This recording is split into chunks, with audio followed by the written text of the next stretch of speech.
voice of truth, the official radio station of the Church of Christ, or Iglesianicristo.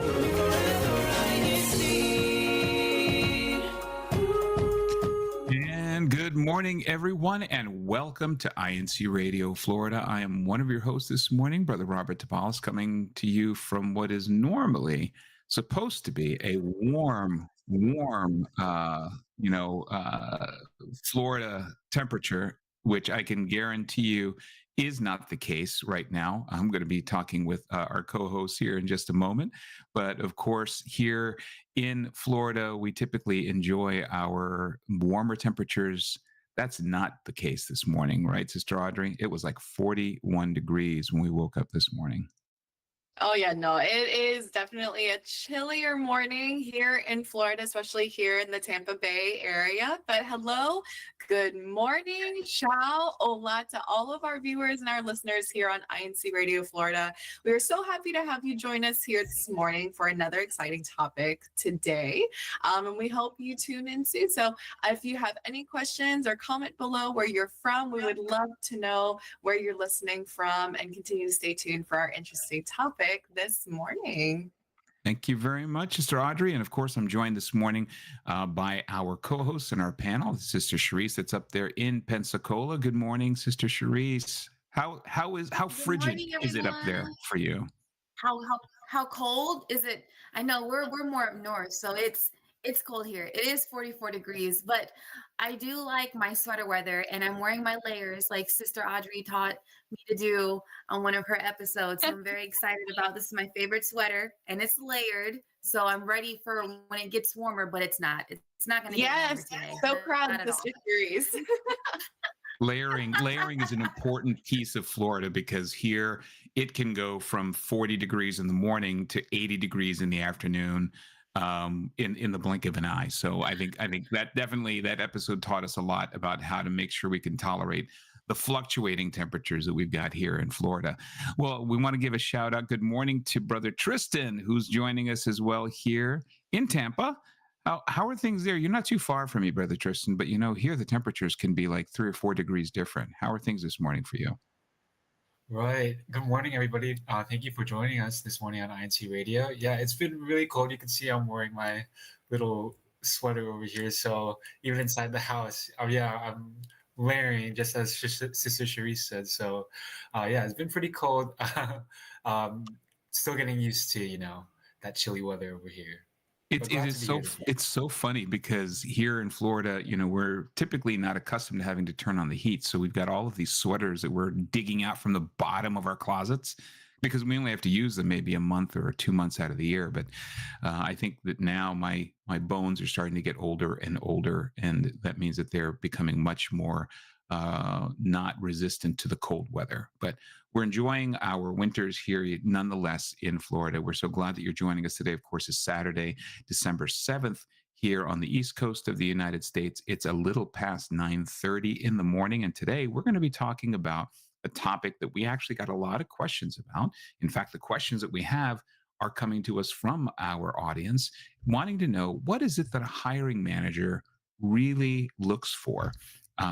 There's a lot of confusion sometimes about what's more important and what is it I should emphasize during an interview. And we hope today with our panel that we're going to be talking and discussing about these different types of things that you should look out for when you are going through your interview. So let's go ahead and jump right into the topic. Kuya Tech, if it's possible, if you could put us into grid, so this way we can have our panel talk with us while we are going through each of these different questions that came to us from our studio audience. There we go.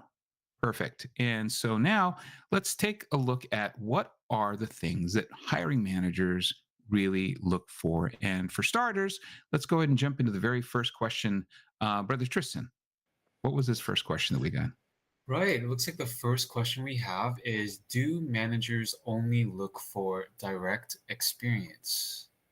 That's an often asked question, because a lot of people who are new to the workforce, when they are interviewing for the first time, especially, and I know, Brother Tristan, it's been a few years for you, but you're probably a lot closer to it than maybe the rest of us that are here on the panel, as far as when you first graduated out of college and had to get your first job, right? Your very first job right out of college, you're probably wondering, what is the most important thing since I just graduated, but I don't have a lot of experience yet? What was the first job that you had when you got out of college, Brother Tristan?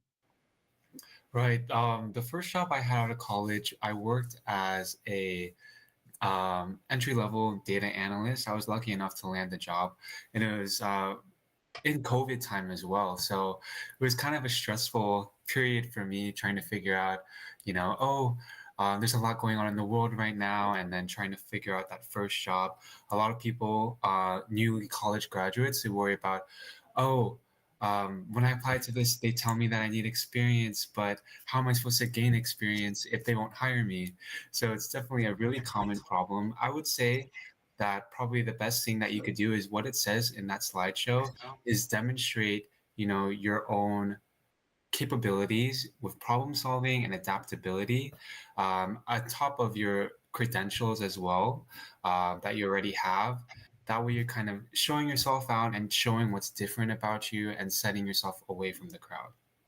Absolutely. And that's so important, because I know that as I've gone through the process of hiring in different, in different aspects, we've had people that I've had to hire that were more technical. I've had to hire people who are going to be account managers, for various clients of ours. So in different capacities.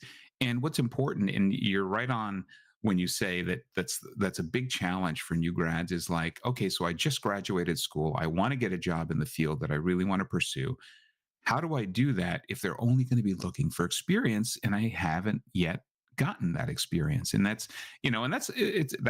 a real world problem. And it's through exactly what you explained, being able to demonstrate to the company that you're applying for, especially if it's in the field that you want, right? If you're wanting to get into marketing and you're trying to break into a company to do marketing, but you've never done marketing in real life, it's really important to get internships when you're in college, to get experience in those positions, even if they're unpaid, because that way you're actually able to demonstrate that you've started to develop those skills, and the skills that should be relevant to the role, but they want to be able to see that you can learn, that you're able to learn, you have the aptitude for learning, and that you can grow.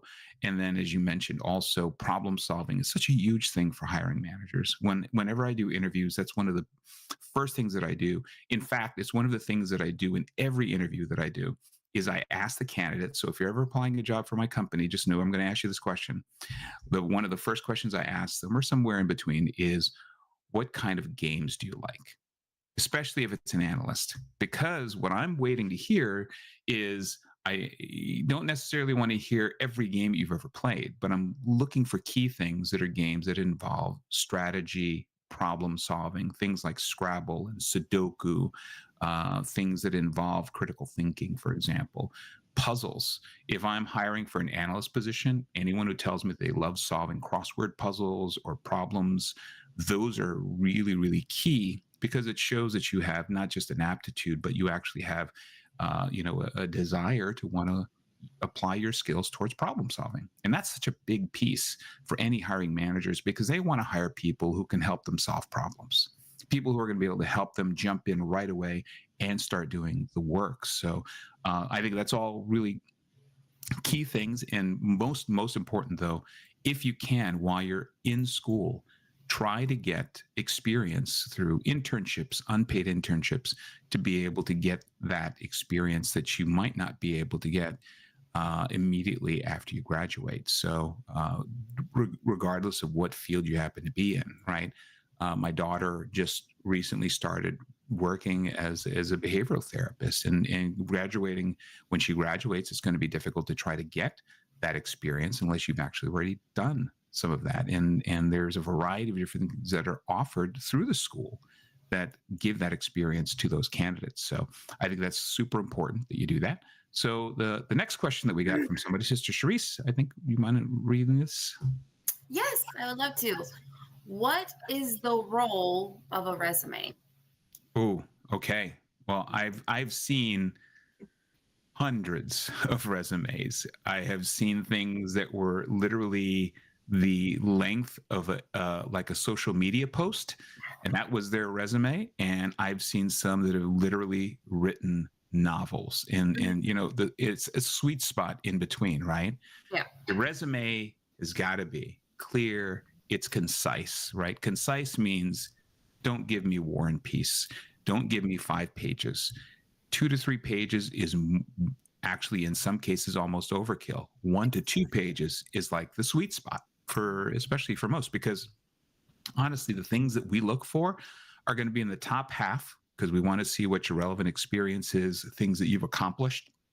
And then we're just going to very quickly go through each of those pages to look for experience that may be specific to the role, but there are always going to be keywords that are part of that job posting, right? So if you're applying for a job that says that here are the key things that are expected of an individual in this role, then I'm going to automatically, if I'm doing it manually, I'm going to look automatically for those keywords in that resume. Now, bigger companies actually use software. They use AI to be able to go through and filter a lot of these resumes before they even get to a hiring manager or recruiter looking for those keywords. So always look for the keywords that are in the job posting, in the job description, for what's expected in the role, and make sure that your resume, truthfully, this is an important piece, truthfully demonstrates that you've done those things, but you want to use those same keywords. And you want to make sure that you're highlighting measurable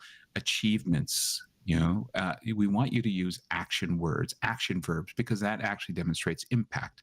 So, increased revenue, reduced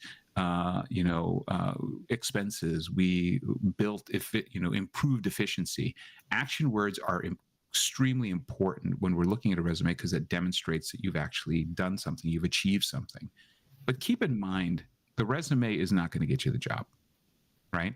The resume doesn't get you the job. The door is what it does, because that's like your 100%. first impression. So I know for me in the medical field with the resumes, what I normally focus on is their job experience, and they have like the qualifications for what we're looking for in a job. How much experience do they have? Exactly. And when you're looking at the resume, Sister Charisse, I'm guessing that you're looking for things that are key points to the job specifically. Like you're in the healthcare field and nursing, right? So if somebody's applying to your facility, to your institution for a specific job in a specific department, let's say, because there's different departments, right? OBGYN, there's surgery, there's med surge, there's all these different things. You're looking for people who have experience in that specific role, right? Yep. So we are looking for people who have that experience that we're looking for. But oftentimes, if we feel, we sometimes will, bring them in for an interview. Like we just recently hired a new grad, and she wanted to get experience, and she seemed very motivated. So we hired her, and she was like, everything her resume said she would be. She was very, very motivated. She wanted to learn. And that's the beautiful thing with nursing, is that there's so many skill sets that you can pick up. It's like you're growing your own skill set. So she's an ER nurse, and she wanted to do it part-time. So we were like, yeah, let's go for it. And she was very good. Very good. that's awesome. And that's such an important piece, because the resume never tells the whole story, right? There's only so much. You're going to see bullet points, right? A summary of that person's career. And the job of that resume, just as Sister Charisse says, is to get you the interview. 100%. That is the job. So you want that resume to be compelling enough, to be interesting enough that someone's going to actually pick up the phone and want to further that conversation and be able to talk to you. So just remember, keep it simple, keep it concise, but make sure that all of those important points about that position are highlighted in that resume. So that way you will be able to get in and get to the interview. Because at that point, once you're in the interview, and we actually did an episode not too long ago about doing, the steps, the important parts of the interview process. That's the job of a resume, is to get you to that interview. And then you can go back and watch that episode to see what you should do once you get in for that interview rather. Okay. So Sister Audrey, what about this one? Yeah, next question we got, do managers prefer experience over education? That's what we call a quandary, right? For so many people who are applying, because so many people apply for jobs. They get really excited because they spent all these years honing these skills, developing these skills in this specific role. And then they get to the point in the resume where it says requires a master's degree, requires a bachelor's degree, or there's certain requirements that they'll ask from an educational experience, and then people just automatically walk away from the job. It blows my mind because people think that just the simple fact that a company put on there that bachelor's degree required, master's degree required, that immediately disqualifies them. Now, in larger companies where they have a larger pool of people to choose from, that could be the case. But I tell people all the time, people who come to me and ask questions, is that apply for any job that you feel that you're a good fit for. Because once you go in for the interview, things can definitely change. And so education is important, especially if the role requires a specific degree. Now, more technical jobs, like you're not going to apply for a nursing job and it says you have to have a nursing license, and I don't have a nursing license, but I'm going to apply for it anyway, right? So Charisse, that's not going to fly. Right, you got to at least have met that piece, right? But there are so many jobs that are not a requirement for you to be licensed or certified, but that it'll just say requires this level of education. And what they're asking for is that level of education to prove to me personally, when I'm reviewing candidates, I look at their degree, because oftentimes your degree may not even be related to the position, right? My degree happens to be in microbiology. Any of you guys that know me know that I am not using microbiology at all in any aspect of the jobs that I've had in healthcare or in technology. But to me, and this is my view as a hiring manager, as a person who's bringing people on and interviewing, I look at the education part as they're being able to demonstrate that they can finish what they start. So you went to school, you started school, and you graduated with a degree. The core skills that you learned from that degree, right, a lot of it is undergrad and some of it is core curriculum. But the majority of what's going to happen is you're going to learn on the job. You're going to learn about the role as you're in that role. So it is important, but it's not definitely the most important thing. But we also will often look at experience for an individual as being an alternative to education. Not all companies do, but I always recommend apply for it. Apply for the job, because the worst thing can happen is you don't get a phone call, right? So the chances of you still being able to get that job are, I think, really, really worth you going ahead and applying for it anyway. All right. So, Brother Tristan, let's get back to you. What's this? All right. Our next question is, what's important during an interview to make it memorable for a manager? Okay. Well, I'm going to ask each of our co-host panelists here, what did they do in their interviews to try to make themselves stand out? So I'm going to start with Sister Audrey. Sister Audrey. So when you finished school and you got that, what we're going to call the grown up, the big boy or big girl job, right? Your very first one. What were some of the things that you did in the interview to just really make sure that that manager that was interviewing you was going to remember who you were? You remember? Well, I love interviews because you really don't know where the manager is coming from. They could ask you situational questions like, how would you manage this situation? Or they could ask you about like any accomplishments you've had in the past. So I would typically jump to the situational before, whether they were planning to ask or not, how you would plan to manage a situation in that job position. Because I think I don't know, and correct me if I'm wrong, in the managerial standpoint, I wouldn't come across a lot of interviewees that would take that initiative to put themselves in that situation, because it's a very intimidating question about how you would manage like a difficult situation, whether it's in healthcare, if it's like the patient care and patient situation, or if it's among team members. So it's a skill I feel confident in and enjoy the challenge of. Great. Well, and enjoying interviewing is an important part, right? Because a lot of people are terrified with the interview. Like that, to them, they wish that they could just submit a resume and get the job. And sorry, folks, that's not how it works. So the job market is highly highly competitive. More so now. Like during COVID, we used to hear stories that companies couldn't hire people enough because so few people were working.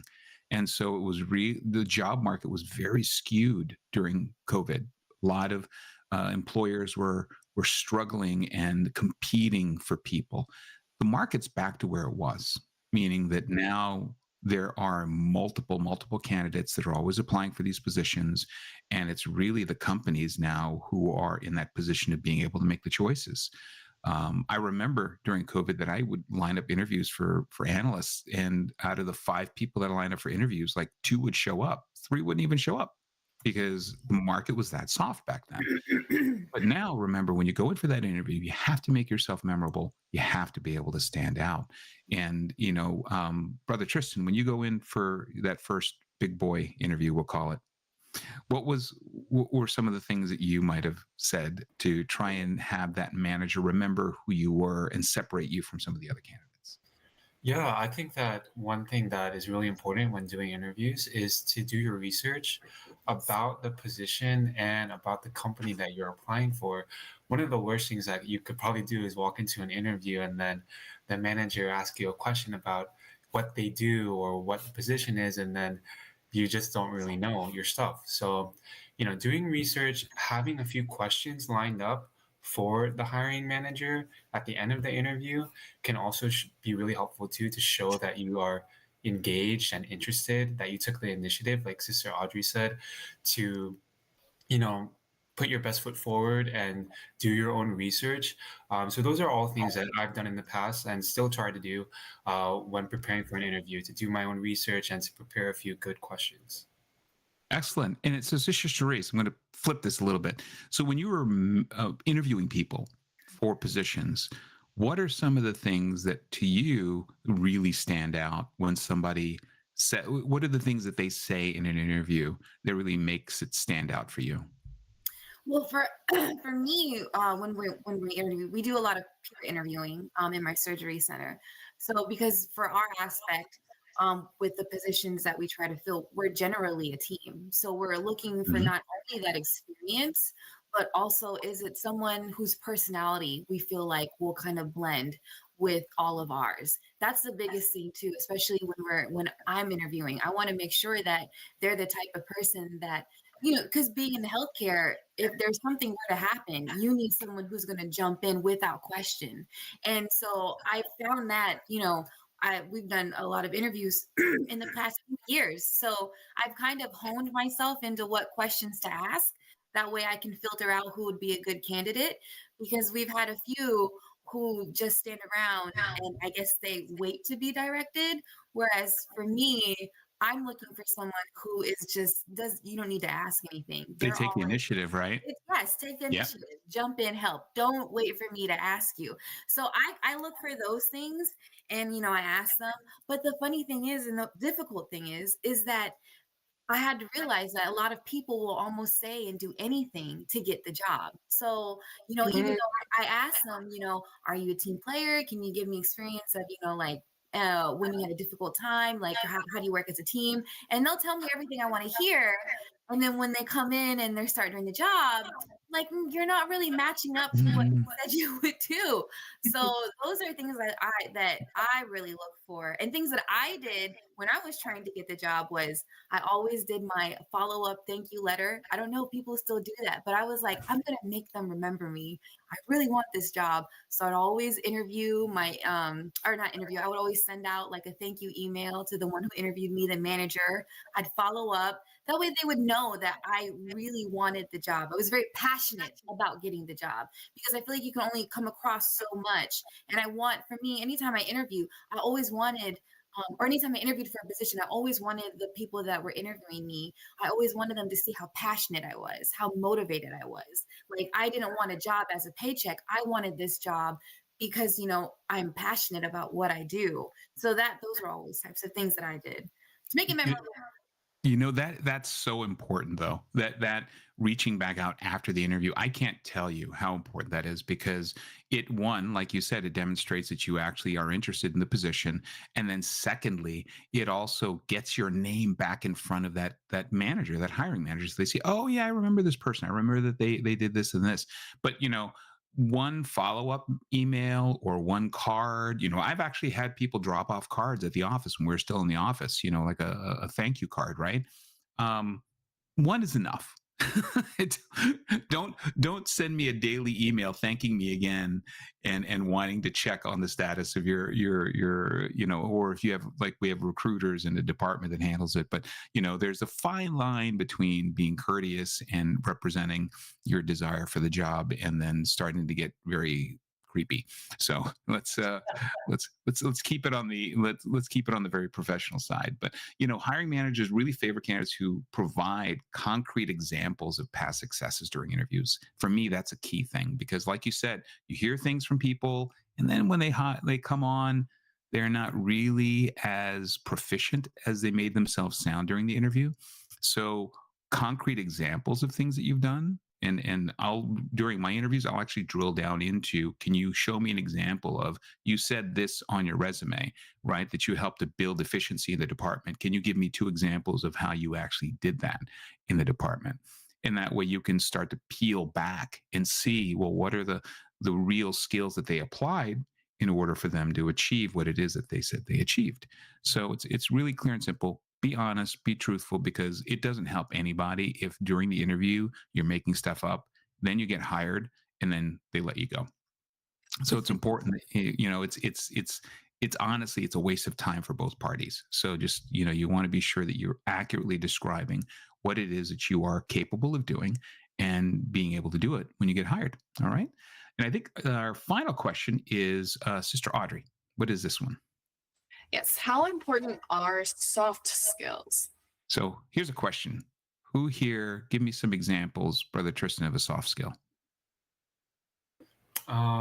Maybe one soft skill would be like your ability to synergize with your team, or like teamwork. Teamwork. Okay, good. Sister Charisse, what's a soft skill you'd be looking for? For me, it's someone who like is adaptable. I need to have that in the healthcare. Like, you need to be able to adapt, especially with our patients. When we're watching them, they can go from being stable to non-stable, like unstable, that. Real quick, Real right? quick. Yeah. So I need someone who's going to be able to adapt and not stand there like a deer in headlights. Like, what do I do? So I need someone who's able. But that's the beautiful thing about the field, is that, let's say that, I think we were talking about this earlier, and someone being in the healthcare, they feel like they might not have that experience, like in those scenarios. But the beautiful thing about it is that you always have a team around you that are experienced, that will jump in and help guide you. So there's always someone there. But if it's not, I also like teamwork. Teamwork is a big thing for me. Oh, it's huge. It's huge. Yeah. And what about you, Sister Audrey? What's a soft skill that comes to mind when you hear that term? Oh, I'm going to bounce off Brother Tristan and Sister Charisse. Emotional intelligence, working with your team, because you can't choose who you work with, and all, as well as like patient care, because again, you're treating all kinds of personalities, all kinds of backgrounds, so you've got to know how to be stable and be the aid and help that you are to the patient. So emotional intelligence has been, and it's an ongoing skill that I'm improving on as I'm working. That's yeah, and it honestly is. It's a skill that has to continue to grow. It has to mature. It's not something that just everybody walks in with it. So here's some quick points. Communication, to me, that's the number one soft skill, because communication goes both ways, right? You know how to ask for help, you know how to offer help, and most importantly, you're able to communicate to your team and to your supervisors on things that you're working on. And that's important, because I don't want to have to keep reaching out to people. I want them to proactively come to me and say, hey, this is going well. This is what we're doing. Great. I can check that off. So it also demonstrates leadership potential, which is really, really important, right? And then, of course, be open to feedback. That's an important soft skill as well, because a manager who's giving you feedback that's criticism isn't necessarily criticism because they don't like you or they're trying to get rid of you. It's because they want you to do better. And you need to be able to take that feedback and apply it, right? So those are super, super important things.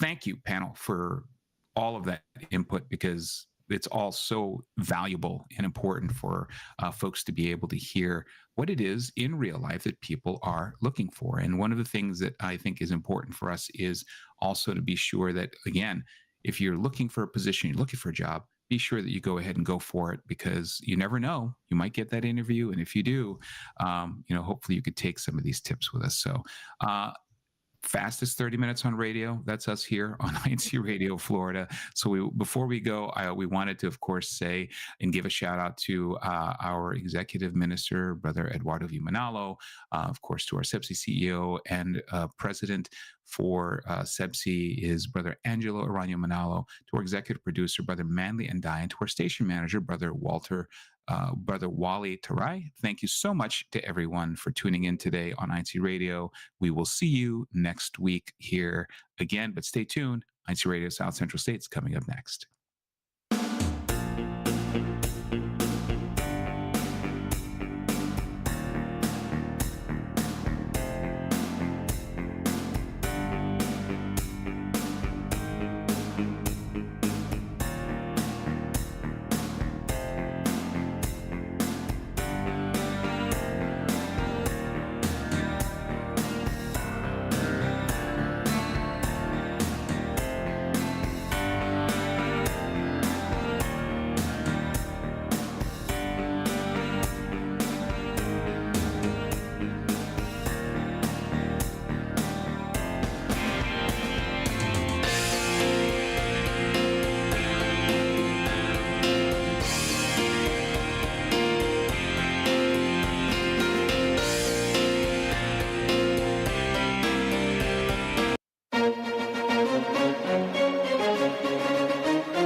This is INC Radio, DCEM 954, the voice of truth, the official radio station of the Church of Christ or Iglesia ni Cristo.